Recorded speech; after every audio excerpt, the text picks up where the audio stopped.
Queria convidar você a abrir sua Bíblia no livro de 1 Reis, capítulo 19.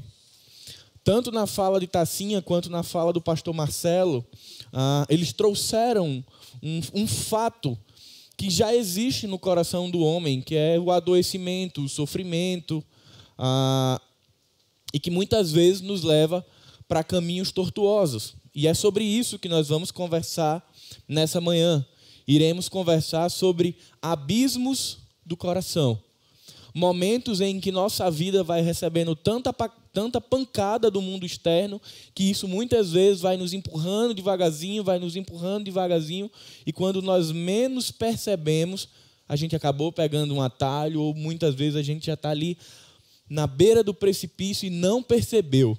E nós vamos olhar hoje para a história de um homem de Deus, um profeta, um grande exemplo do Antigo Testamento, mas que era um ser humano e que também sofreu e que também ficou mal e foi sendo conduzido para os abismos do seu coração.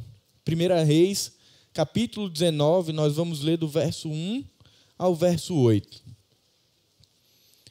Diz o texto: Acabe contou a Jezabel tudo o que Elias havia feito, incluindo o modo como havia matado todos os profetas de Baal. Por isso, Jezabel enviou esta mensagem a Elias: que os deuses me castiguem severamente, se até amanhã, nesta hora, eu não fizer a você o que você fez aos profetas de Baal. Elias teve medo e fugiu para salvar a vida. Foi para Berseba, uma cidade em Judá, e ali deixou seu servo. Depois foi sozinho para o deserto, caminhando todo o dia. Sentou-se debaixo de um pé de guiesta e orou, pedindo para morrer. Já basta, Senhor, disse ele. Tira minha vida, pois não sou melhor que meus antepassados que já morreram. Então ele se deitou debaixo do pé de guiesta e dormiu. Enquanto dormia, um anjo o tocou e disse: levante-se e coma. Elias olhou em redor e viu perto da sua cabeça um pão assado sobre pedras quentes e um jarro de água. Ele comeu, bebeu e se deitou novamente. O anjo do Senhor voltou, tocou-o mais uma vez e disse: levante-se, coma um pouco mais. Do contrário, não aguentará a viagem que tem pela frente. Elias se levantou, comeu e bebeu.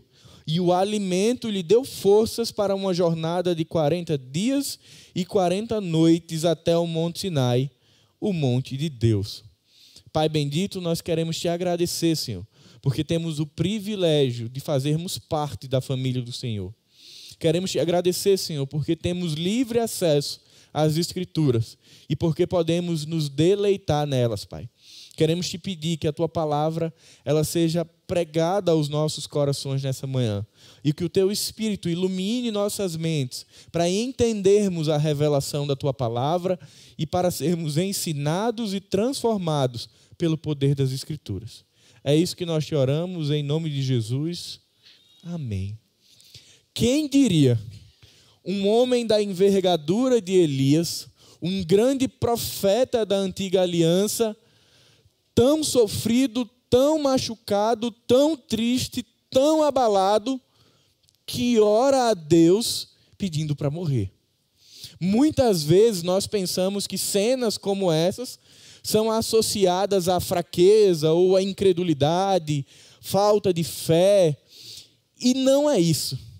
Nós vamos perceber quando olhamos para a história de Elias, assim como nós podemos perceber hoje nas nossas histórias, que momentos como esse, na verdade, são reflexos de que nós somos humanos. Como há pouco tempo falou o pastor Marcelo na sua oração, nós somos pó. E o nosso coração é frágil, e o nosso coração sente dor. Se nós olharmos os últimos 17 meses, foi feita uma pesquisa pela Universidade Federal do Rio de Janeiro, que aponta que os casos de depressão no Brasil saltaram de uma média de 4,2% para 8%. Transtorno de ansiedade generalizada saltou de 8,7% para 14,9%. Por trás de um quadro visível da pandemia, existe um quadro invisível de pessoas que sofrem, muitas vezes, caladas, em silêncio, e que não notam e que não são notadas. E que muitas vezes só se dão conta de como estão próximas do precipício quando já não aguentam mais. Instalou-se, de fato, uma epidemia dos corações, da mente e da alma. E isso inclui também o povo de Deus. Por vezes nós pensamos que ser cristão, ou que ter os nossos pés fincados no Evangelho, nos deixa imunes a esse tipo de adoecimento. O que não é verdade. Tanto cristão quanto não cristão, homem, mulher, rico ou pobre, todos, de alguma forma, são impactados, sofrem alguma dor pelo que está acontecendo no mundo externo. E não necessariamente é pelo Covid. Às vezes é um empreendimento que a gente está com medo que ele venha a falir. Às vezes é porque os pais estão olhando para os filhos e estão preocupados, porque estão percebendo que ele está se distanciando do Evangelho. Às vezes é porque um familiar está doente ou com um diagnóstico onde o prognóstico não é bom. Às vezes é porque o casamento não vai bem. Tudo isso mexe com a gente, quer sejamos cristãos ou não. O fato de termos fé em Jesus Cristo não diz que estaremos imunes ou numa bolha fora da possibilidade de sermos atingidos por isso. Pelo contrário, o fato de sermos discípulos de Jesus nos coloca ainda mais expostos a isso tudo, porque nós somos chamados a atuar no meio do caos, a ser luz no meio das trevas. Então, quantas vezes nós não estamos sofrendo porque estamos perto de alguém que sofre, e aquela dor também é nossa dor. E a grande questão é, para onde que essas circunstâncias externas têm nos levado? Quais são os abismos que o nosso coração tem gerado na nossa vida e que muitas vezes nós não fazemos ideia que eles estão lá, presentes? O texto de Jeremias, capítulo 17, verso 9 diz: enganoso é o coração mais do que todas as coisas, e desesperadamente corrupto, quem o conhecerá? Cada um de nós, eu tenho certeza absoluta disso, tem alguma história ou alguma experiência onde o coração já nos levou para um lugar, para um contexto onde nós nos percebemos distantes de Deus. Como muitas vezes o nosso coração interpreta a vida, deixando de lado o Senhor e nos conduzindo, assim como Elias, para o deserto sozinhos. Quantas vezes o nosso coração também não nos leva para o terror, para o desespero, para o sentimento de que estamos sozinhos e abandonados. Quer queiramos ou não, isso acontece. Independente do que a gente acredite sobre ser ou não atingido pelo sofrimento, o fato é que quando ele vem, de uma forma ou de outra, isso mexe com a gente. Alguns reagem com muito choro, com muita angústia, pedem socorro.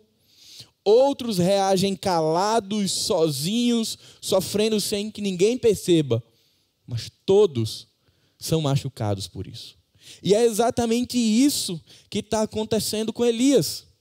Um profeta que tinha uma história muito intensa com Deus, que vinha de um momento espetacular de ver as maravilhas de Deus na sua vida, de ver a manifestação da glória de Deus no embate lá no Monte Carmelo, quando ali Deus vence os profetas de Baal e se revela como Deus Todo-Poderoso no meio daquele povo. Elias tinha acabado de ver isso. Ou seja, Elias era para sair dali com o coração assim, transbordando e dizendo: venha o que vier, que eu estou pronto.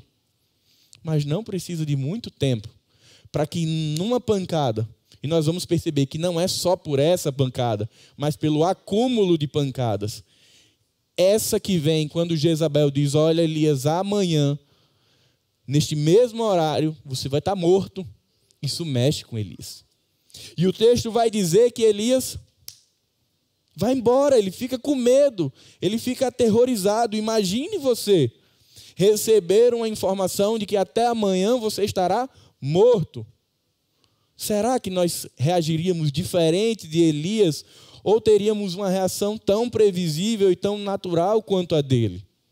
Precisamos lembrar que desde o momento que o pecado entrou em nossas vidas, ele corrompeu o nosso coração e ele nos predispôs a vivermos longe de Deus.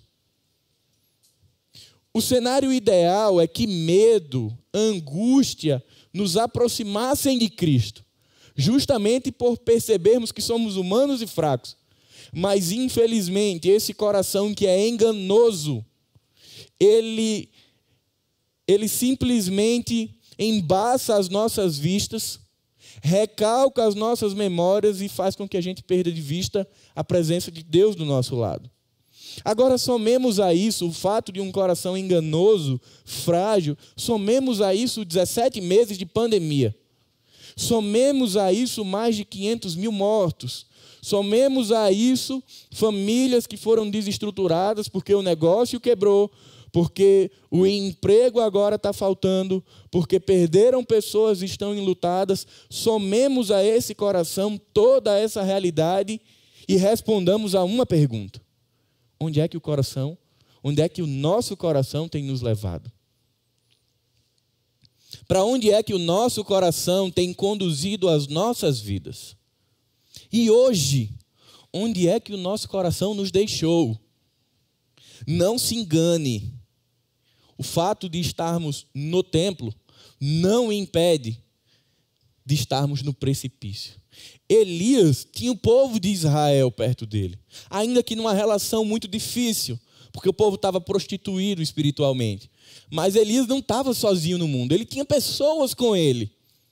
Mas ele estava sozinho, ele estava cheio de gente do lado, mas ele estava caminhando só. E aí, quando Elias leva essa pancada, o coração dele começa a gerar abismos. Ou, como eu gosto de pensar, começa a revelar abismos. Porque eles já estavam aqui. Esse texto de 1 Reis 19 é um reflexo real de como o nosso coração é enganoso, de como nós somos frágeis, de como nós somos fracos e de como nós somos impactados quando os tempos adversos chegam. E aí, meus irmãos, se até Elias, um homem dessa envergadura, baqueou com a pancada do mundo externo, quem dirá nós? Elias foi levado para 3 abismos. E são sobre esses 3 abismos que eu quero deter um pouco mais de tempo. O abismo do medo, o abismo da solidão e o abismo do cansaço. Não são apenas esses que existem, mas eu queria me deter a esses 3. A narrativa de Elias, a história de Elias, nos adverte sobre a necessidade de ligarmos a luz de alerta a respeito do nosso coração. E aí, muitas vezes, se a gente olha só para como está a rotina, a gente não percebe. Porque muitas vezes a rotina está normal, eu estou trabalhando, eu estou em casa com a minha esposa, eu estou na igreja, eu estou servindo, mas a luz de alerta ela é interna. É do que de fato está acontecendo aqui dentro. Elias estava num cenário terrível. Ele acaba de vir dessa experiência de vencer os profetas de Baal, cai fogo do céu, consome a madeira encharcada, a água que estava ao redor da madeira é encharcada, os profetas são consumidos. Pouco tempo depois, Elias está ali derrotado, triste, com um cenário muito parecido com o de uma depressão, porque Jezabel tinha acabado de receber uma fofoca gospel de Acabe, que era o rei. Acabe diz: olha, Jezabel, deixa eu te contar o que Elias fez. E essa rainha cruel, orgulhosa, impetuosa, manda essa mensagem para Elias, que os deuses a castiguem se ela não fizer igual. E Elias simplesmente ali sai da linha. Elias agora está com o coração cheio de temor. É engraçado porque, além de um coração cheio de temor, a memória de Elias se esvazia. Ele não consegue trazer à tona da memória o fato de que ele havia acabado de passar por uma manifestação da glória de Deus. Ele não consegue associar de que, poxa, o Senhor sempre esteve comigo, ele se revelou no Monte Carmelo, ele vai cuidar de mim. Ele não consegue, porque Elias é um ser humano. E da mesma forma somos nós. Muitas vezes nós não conseguimos e precisamos que pessoas, que a comunidade, por isso que viver em comunidade é tão necessário, que a comunidade chegue e traga ao nosso coração o fato de que Deus é real, é presente e nunca nos desampara. Meus irmãos, não se engane, a história de Elias não é um fato isolado. Isso acontece todos os dias, com milhares, com milhões de pessoas que estão acuadas, com medo, que vivem uma verdadeira montanha-russa emocional. Eu vivo assim muitas vezes, e eu acredito que você também. Tem semana que a gente começa maravilhosamente bem, mas uma notícia mexe com a gente, uma ligação nos tira do eixo. Quantas vezes na sua história você não estava com um dia maravilhoso e um WhatsApp, uma ligação ali tirou o seu chão? Para onde é que a gente vai na hora que isso acontece? Para onde que o nosso coração está apontando na hora que essas pancadas surgem? E aí eu queria convidar você a voltar seus olhos para o texto bíblico novamente.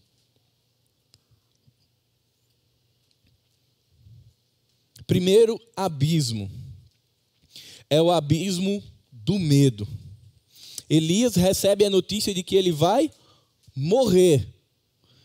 Não é um aviso de que, olha, você tem uma multa para pagar, ou o seu financiamento não foi aprovado, ou você vai ter que fazer uma cirurgia de alto risco. A notícia que Elias recebe é: você vai morrer em 24 horas. A rainha estava mandando dizer a Elias que, olha, Elias, curte a vida que você tem em 24 horas, porque amanhã já era. Amanhã eu vou fazer contigo o que você fez com os profetas de Baal.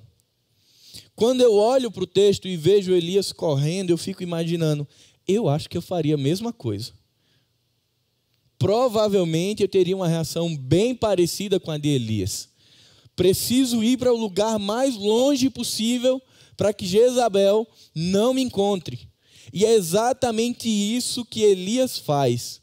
Ele pega o seu servo e, perceba bem, ele começa acompanhado. Ele pega o servo e vai embora, em direção a Berseba, com o coração cheio de medo. E eu fico pensando, tentando imaginar o que é que está passando na mente de Elias. O quanto que Elias não estava ali se questionando de, poxa, eu sirvo a Deus, eu estou no meio do povo, eu sofro com esse povo e agora minha cabeça está a prêmio.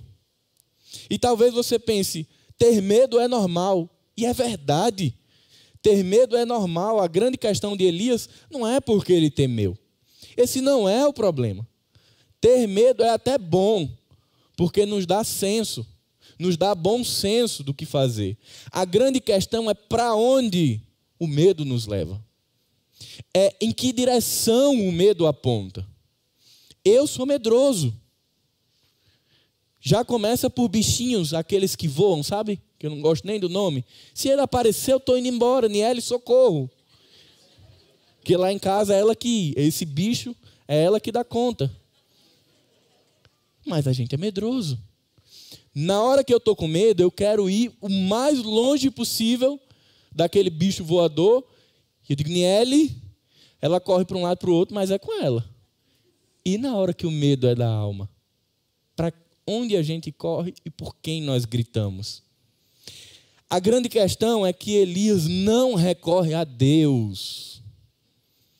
Está tranquilo ter medo.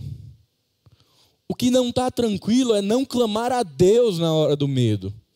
Elias poderia ter se lançado novamente a Deus, ter recorrido a Deus, ter clamado a Deus, ter pedido misericórdia a Deus, mas ele não faz. Elias avalia o cenário e diz, eu preciso me salvar. E aí o que é que ele entende? Quanto mais longe, melhor. Primeiro Berseba, depois ele chega em Berseba e diz, não está bom, tenho que ir para mais longe, vou para o deserto, porque lá não vão me encontrar. E esse abismo no coração de Elias o leva para o deserto. talvez como sendo a única alternativa para que ele não morresse. Elias não consegue refletir sobre a sua relação com Deus. E aí quando a gente olha para Elias, um homem de Deus, tendo um comportamento que teoricamente não era esperado para ele, isso nos lembra de um fato da nossa vida. E eu sei que você sabe mais do que eu. A vida não é feita apenas de boas experiências.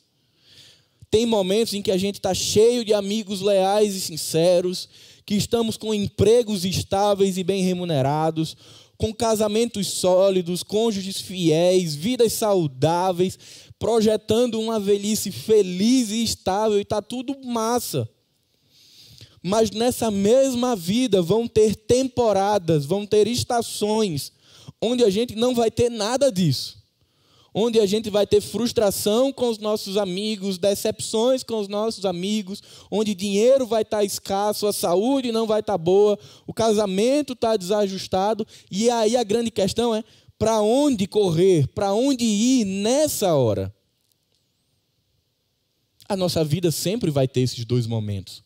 Na sua história você vai poder trazer à memória que você já viveu pelo menos uma vez esses dois momentos, onde tudo ia bem, mas logo depois nem tudo ia bem. E aí eu queria que nós refletíssemos sobre uma pergunta nessa manhã. Quais circunstâncias têm te levado ao abismo do medo e da fuga? Será que assim como Elias, eu e você também temos sido levados, também temos sido conduzidos para o abismo do medo? Será que assim como Elias, nós temos desconsiderado, ainda que temporariamente, a ação de Deus e corrido desesperados para o deserto? E aí o que é que tem feito isso conosco? Será que é dinheiro? Ou melhor, a falta dele? Será que são doenças, prognósticos ruins, casamentos que não estão tão bem estruturados, filhos que não estão no caminho do Senhor, negócios que não estão rentabilizando o que se esperava? O que é que tem mexido com o nosso coração? Meus irmãos, medo não é sinônimo de falta de fé, mas é sinônimo de humanidade. Só que nós precisamos investir tempo para conhecer os nossos medos. Não adianta viver numa cápsula que muitos pregadores da internet têm dito, de uma teologia coach, que dá para você viver fora dessa atmosfera, porque não dá. Não existe essa cápsula para viver fora de tudo isso. Nós precisamos olhar para a nossa alma, para o nosso coração, reconhecer as nossas fragilidades, aonde está fraco, e correr para a cruz. Não existe vida cristã no caos, longe da cruz. Pelo contrário, nossa vida precisa orbitar em torno da cruz. Quando tudo estiver muito bem, a gente orbita em torno de Cristo. Mas quando nem tudo vai bem, nós continuamos orbitando em torno de Cristo.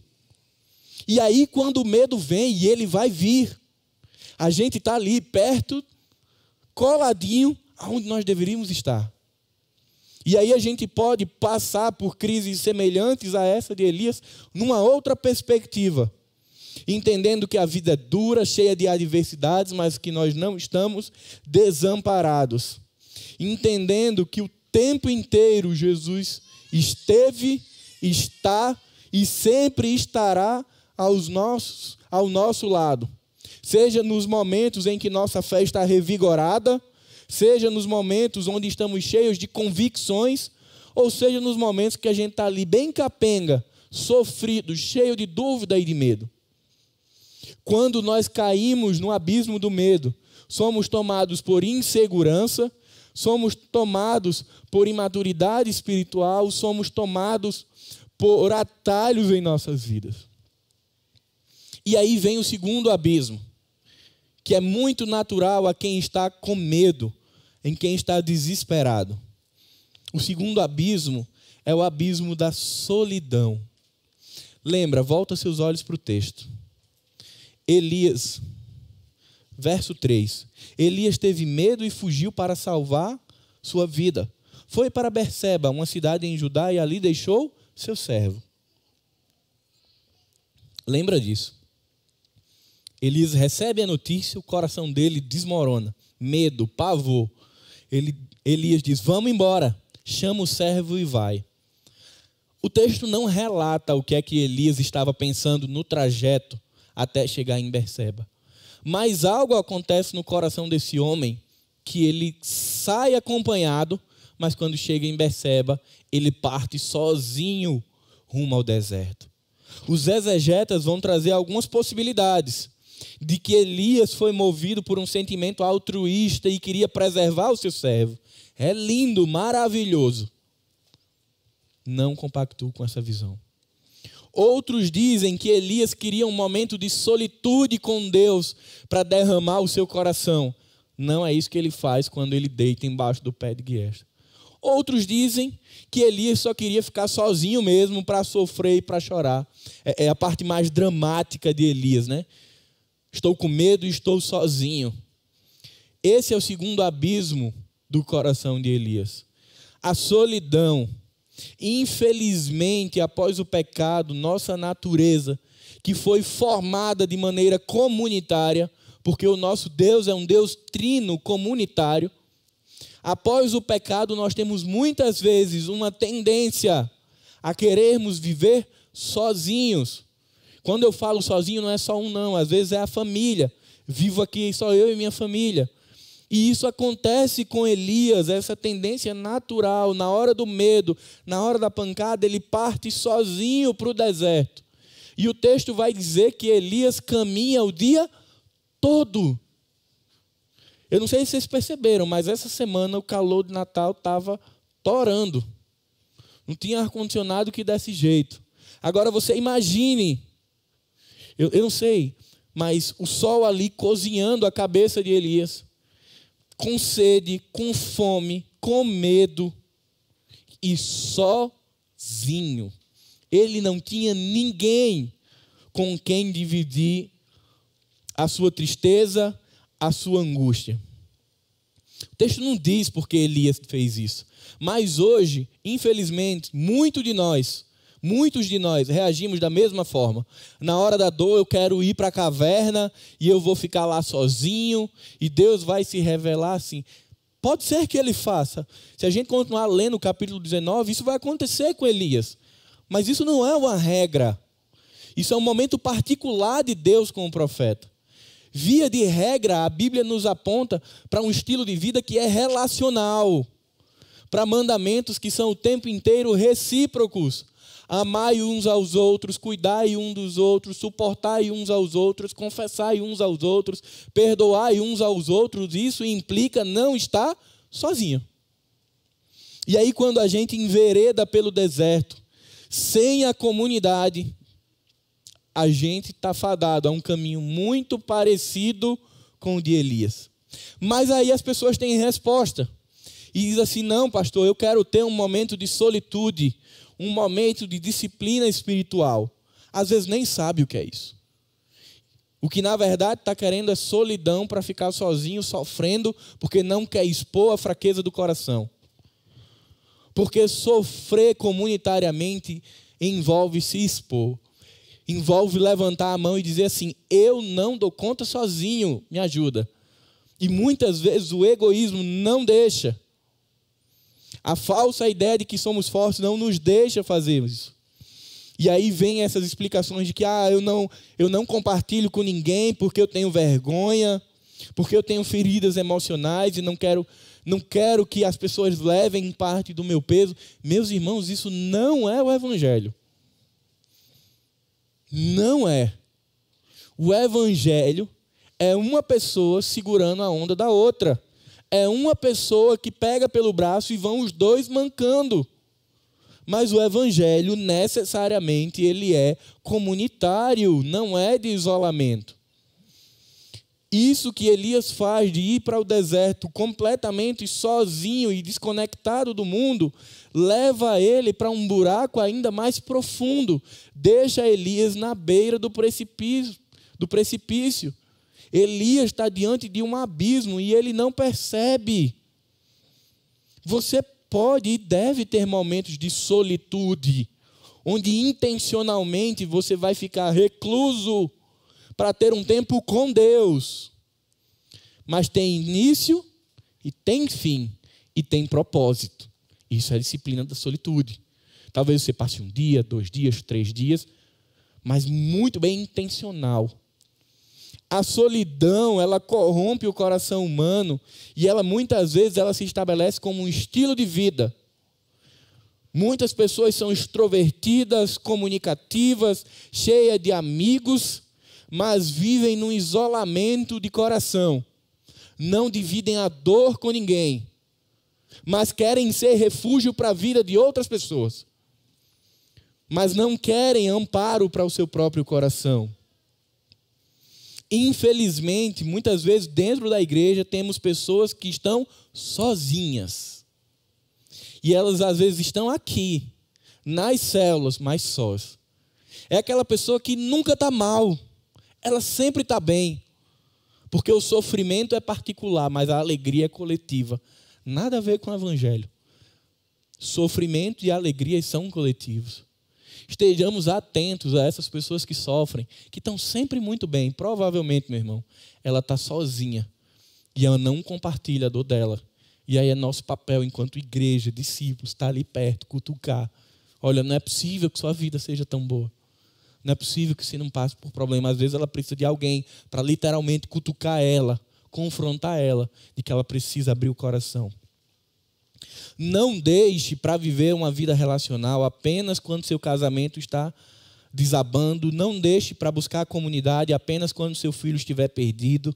Não deixe para buscar a comunidade apenas quando estiver em crise financeira ou emocional. Isso é utilitarismo e não evangelho.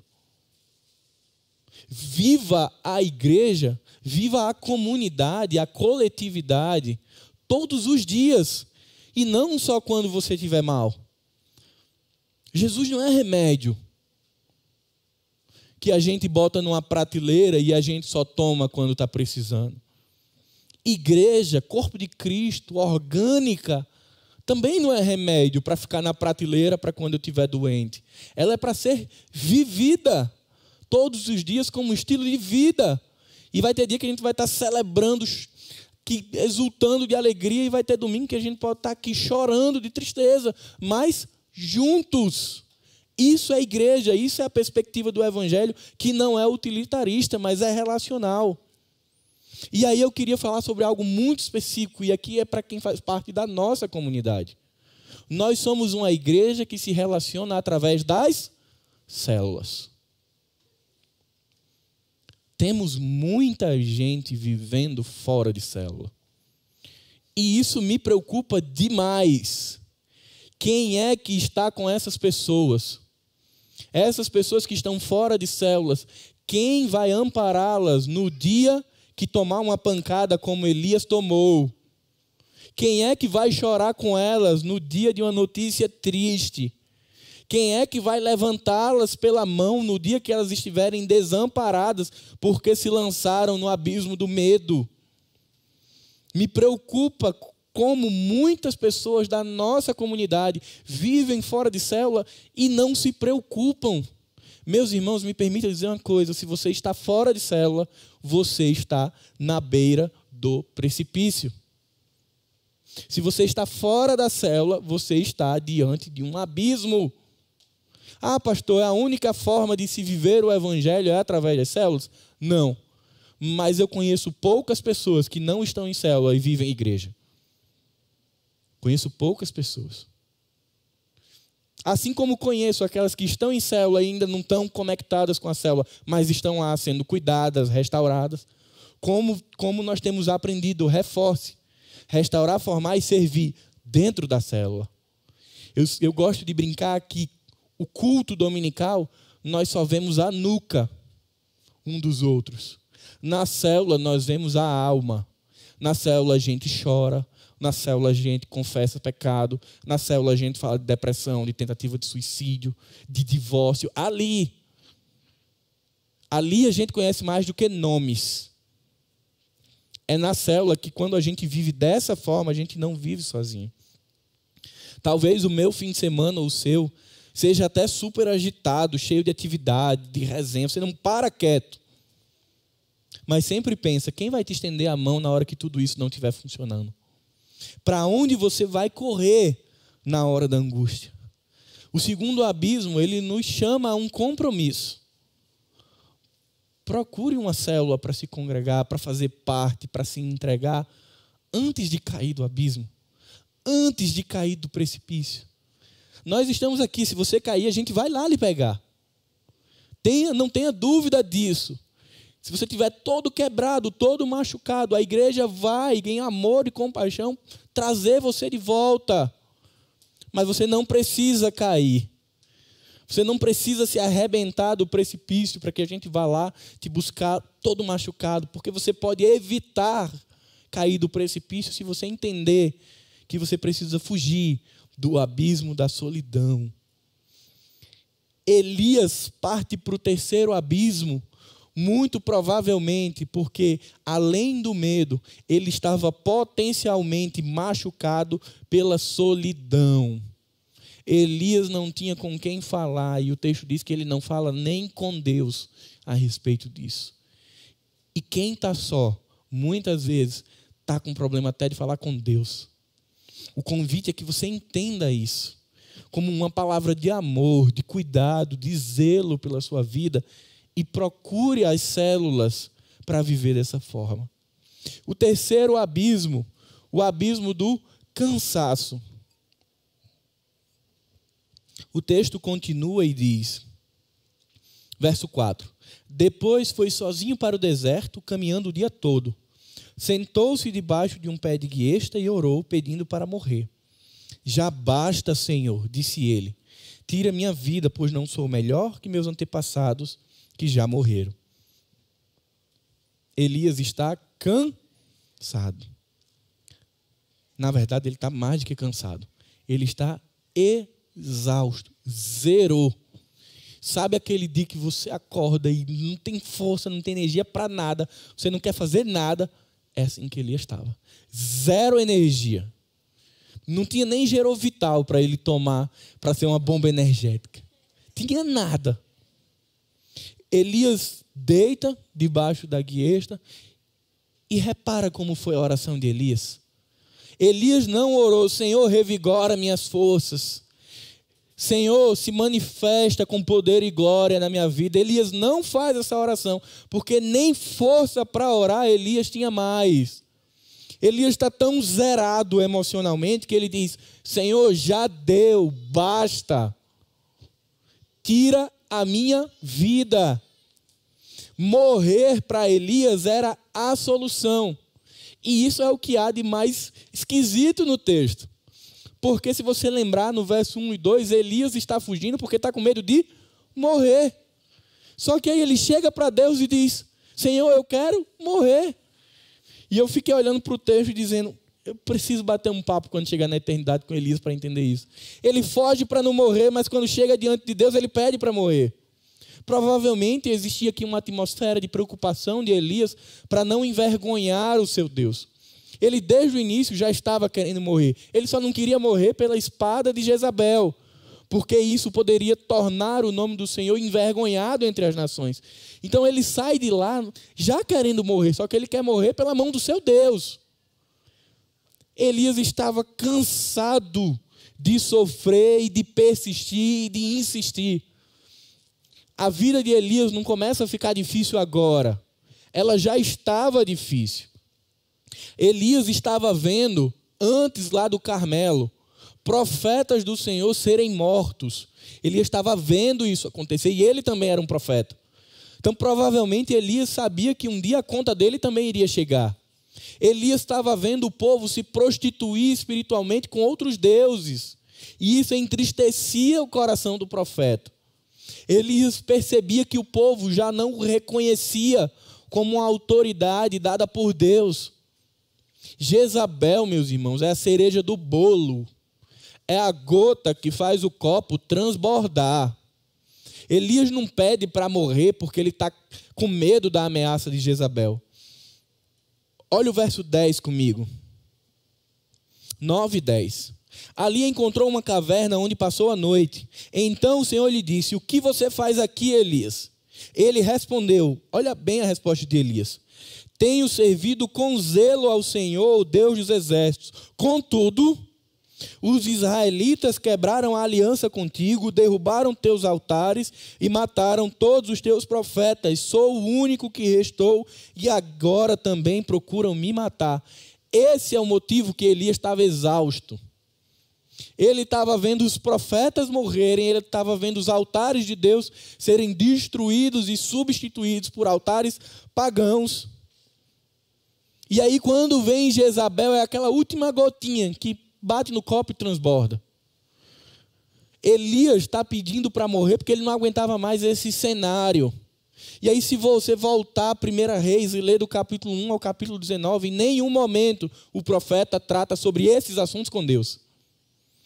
O texto não nos dá aqui nenhum relato de que em algum momento Elias tenha dito: Senhor, estou ficando cansado, está ficando pesado, estou desanimado. Ele não trata. Elias faz exatamente o que na maioria das vezes eu faço e talvez você faça. Vai botando a pedra na mochila e vai seguindo. E vai botando a pedra na mochila e vai seguindo até o dia que ela pesa. Até o dia que a gente não dá mais conta de carregar a mochila. E aí a gente quer simplesmente largar a mochila. Jogar ela fora porque não dá mais. Esse abismo no coração de Elias, ele é potencializado porque ele está com medo, está sozinho, está cansado, não sabe mais orar. E simplesmente agora ele quer desistir de tudo. Quais são as pedrinhas que estão dentro da minha mochila e da sua mochila?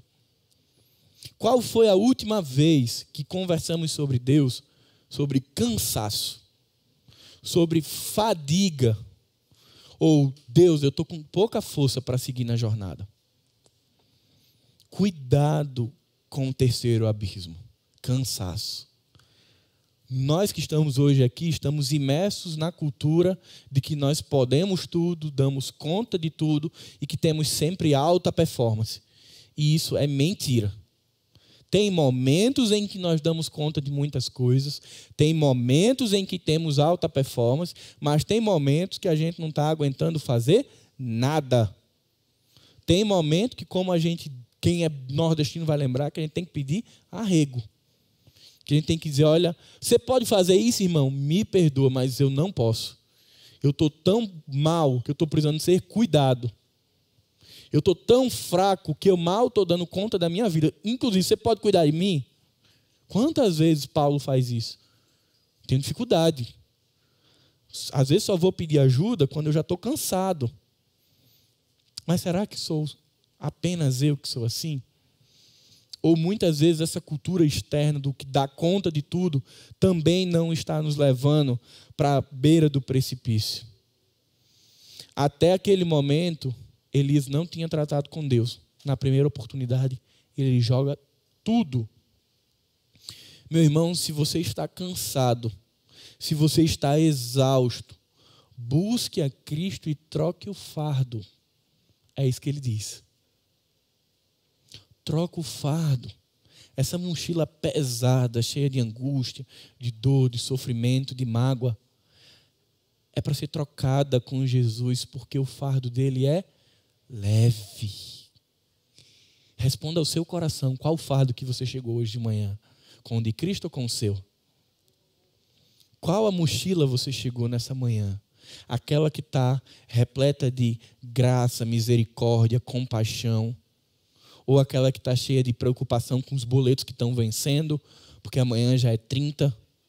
Aquelas que estão preocupadas porque o boleto do carro está chegando para pagar?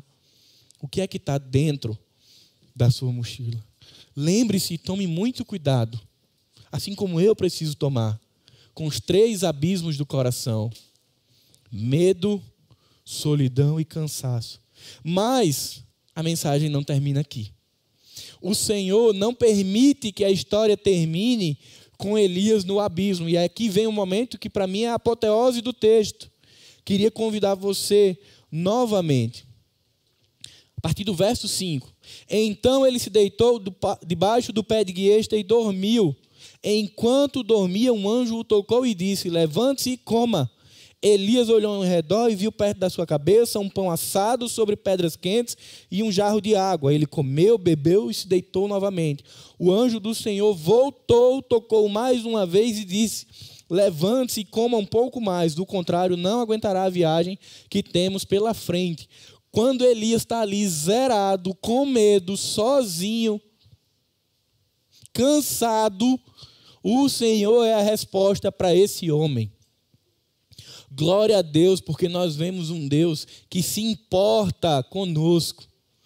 Os olhos de Deus não estavam vendados para a realidade de Elias. Os olhos de Deus estavam fitos, vendo talvez a murmuração do profeta ao longo do caminho, vendo as lágrimas do profeta ao longo do caminho, vendo quantas vezes Elias quis sentar e chorar.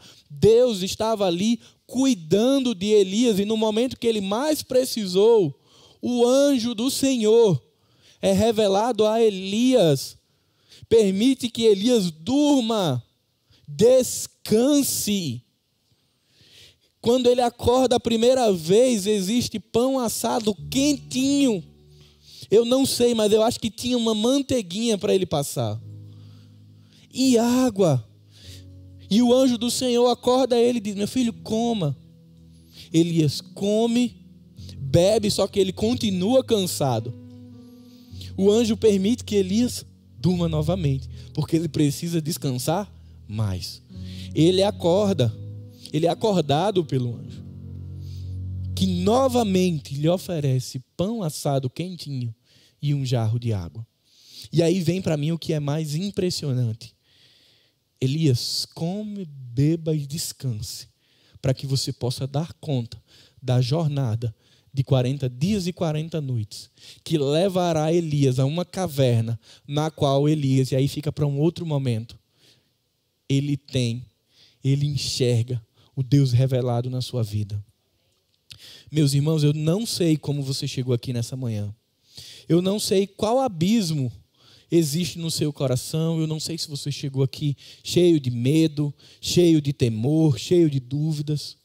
Eu não sei se você chegou aqui hoje pela manhã com a impressão de que você está sozinho, desamparado e que não tem com quem contar. Eu não sei se você chegou aqui trazido pelo vento, de tão cansado que você está. Mas de uma coisa eu tenho certeza: Deus se importa com cada lágrima derramada. Deus é um Deus presente que lhe oferece um abraço quentinho nas noites frias. Deus é um Deus que te oferece um ombro para você chorar. Ele é um Deus que recolhe cada lágrima sua. Pouco tempo atrás, pastor Marcelo pregou sobre isso. Sobre o Deus que recolhe as nossas lágrimas.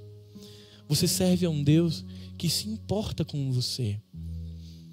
Tem uma frase que a gente usa muito para evangelismo. Deus te ama, né? A gente fala muito isso para quem não conhece a Deus. Mas eu queria nessa manhã lembrar ao meu coração e ao seu coração uma verdade que às vezes é tão dita para fora, mas que a gente precisa dizer novamente para dentro. Deus te ama. Deus me ama. Deus nos ama. Ele se compadece, Ele chora, Ele está perto, Ele dá descanso, Ele aquieta a tempestade que está dentro do nosso coração, cheia de medo, destruindo a nossa vida, e Ele está ali para dizer: olha, tem água e tem pão quentinho, mas se prepara porque a jornada é longa. Isso é evangelho. Tem momento de dor, tem momento de medo, tem momento de solidão, tem momento de cansaço, mas o Senhor revigora as nossas forças. Às vezes a gente passa 3 meses achando que não vai dar conta, mas Deus vem depois com pão assado e com água, nos dá descanso, coloca pessoas que cuidam da gente. Às vezes a gente é teimoso, não quer descansar, mas aí vai descansar sim. Mas depois o Senhor diz: olha, descansou, fortaleceu, a jornada é longa. Deus está te chamando para um tempo de descanso, de desfrutar do consolo dEle, de ser alimentado por Ele, porque, meu irmão, a jornada ainda é longa. Deus chama a igreja para uma missão. Tempos atrás nós falamos, o pastor Marcelo também pregou, alguns atravessaram com Josué, lembram? Outros estavam cansados e ficaram. Esse é o movimento da igreja orgânica. Tem momentos que tem tais pessoas na frente, tem outros descansando, mas a missão é longa. Amanhã os que estavam na frente estão descansando, e os que estavam descansando estão revigorados, estão na frente. Isso é um movimento extraordinário de Deus na igreja. Que a gente olhe para o nosso coração, que ao longo dessa semana e da nossa vida a gente pare um tempinho, bota lá modo avião no celular, para não ter WhatsApp, não ter Instagram, não ter YouTube, não ter nada, para ser o seu momento com Deus, para dizer: Senhor, revela, mostra quais são os abismos que estão no meu coração, para que eu possa ser cuidado. Eu queria que você fizesse desse momento, dessa canção, um tempo de oração, um tempo de entrega, de conversa com Deus, para que Ele aquiete a tempestade que muitas vezes está dentro do nosso coração, e para que a gente perceba como muitas vezes no silêncio, na arrebentação do nosso coração, Ele está ali falando suavemente, dizendo: eu estou aqui.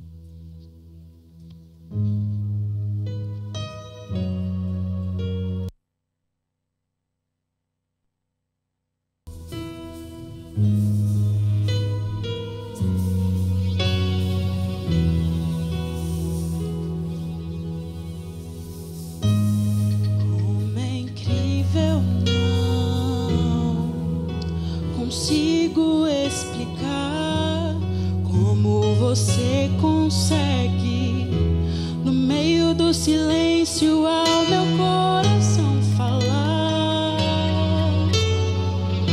Eu não preciso de palavras, nem de grandes demonstrações. Como é incrível, consigo explicar como você consegue, no meio do silêncio, ao meu coração falar. Eu não preciso de palavras, nem de grandes demonstrações. Apenas no teu olhar eu consigo ouvir que você me ama.